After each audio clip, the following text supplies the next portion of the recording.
Ya'ni u yigitdan men o'zimga nasihat oldim dedi. U yigitni ikki oyog'i ishlamaydi, shal. Yotoqda ko'p yotgani uchun orqasida yotoq yara chiqqan. Biz-ku oyog'i shalligi tug'ma shal, uni biz davolay olmaymiz. Orqasidagi yotoq yaralarni bizga davolatish uchun kesib tashlash, uni muolaja qilishlik uchun oldimizga keltirildi. Men uni ko'rdimda ahvoli juda yomon edi. Ya'ni dunyo miqyosida men va siz o'ylagan fikr bilan fikrlasa, nima deymiz? Ikki oyog'i ishlamaydi. Yotib qolgan joyida orqasida yotoq yarasi chiqqan. Achinarli holat. Nima deymiz? Dunyoga kelib nima ko'rdi deymiz. Birodar, siz salomatsiz mana. Siz o'zi dunyoga kelib nima ko'rdingiz mana? O'zi. Biz o'zi dunyoga kelib nima ko'rishligimiz kerak? Biz o'zi dunyoga kelganimiz oxirat uchun bir narsa ko'rsatishga kelganmiz o'zi. Amal qilishga kelganmiz. Dunyoda hech narsa ko'rishligimizni qizig'i yo'q o'zi bizga.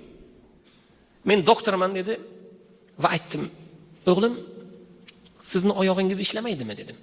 U aytdiki, men tug'ma shalman dedi. Ikki oyog'im ishlamaydi dedi. Yomon, juda og'ir dedim. Siz umuman hayotingizda yurmagansiz-a dedi. U aytdiki, yo'q dedi. Men umuman bir qadam ham qo'ymaganman dedi. Chunki tug'iliboq men shal bo'lganman, ikki oyog'im ishlamagan dedi. Sizga yurish orzu va armon ekanda dedim. Men endi unga achinish hissiyotimni bildirib va unga men ozgina bir qalbini ko'tarib bir nasihat qilmoqchiday gapiryapman dedi. Va suhbat asnosida men orqasidagi yaralar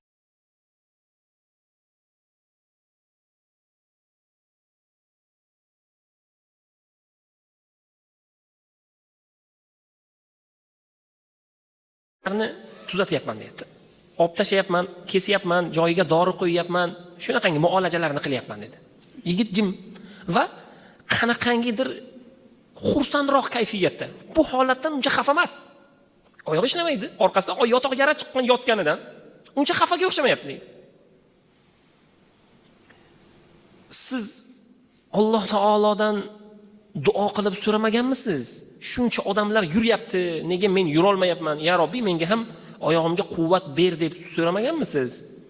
Desam, yigit menga qaradi-da, "To'xtang, doktor" dedi siz. Siz nima deyapsiz menga? Muolajani dedi, shu joyda to'xtating dedi siz. Shu joyda to'xtating. Va uni olib kelgan odamlarni xonadan tashqaridan chaqirdi. Chaqirgan odamlar dedi, "Meni bu yerdan tez olib chiqinglar, doktor muolajani shu joyda to'xtatsin." Men unga aytdim, "Nega?" Va uni olib kelgan odamlar aytdi, "O'g'lim, bu o'zi viloyatdagi eng mashhur, eng qo'li yengil, eng mutaxassis doktorlardan. Shunga olib keldik seni. Bir oylab navbatda turganmiz."